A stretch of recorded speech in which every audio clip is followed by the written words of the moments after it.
In this video, I'm going to teach you how to change install location on the Microsoft Store. It's a very easy process, so make sure to follow along. You will notice that when you download something through the Microsoft Store, it simply saves on your PC automatically. There's no prompt to change the install location, and this will apply for anything: games, apps, movies and TV, and so on. And if you click the three dots next to any of these, you don't have the option to change the install location.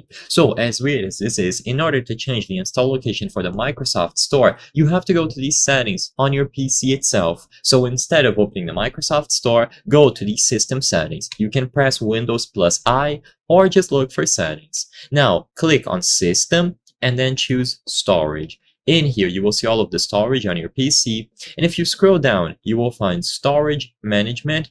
You have to go to advanced storage settings and then where new content is saved. Keep in mind that I'm doing this on Windows 11. You can do the same thing on Windows 10, however the layout might be different. For Windows 11, you have to click on Advanced Storage Settings and then where new content is saved.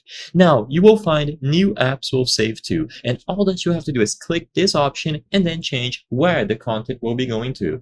When you change this option here, new apps or new applications, then everything that you download from the Microsoft Store will also be reflected according to what is set here. You can change documents, music, and so on, but the main one is new apps. Change where your apps, documents, music, pictures, videos, and maps are saved by default. And after you change this, you can install anything you wish on the Microsoft Store and it will be saved accordingly.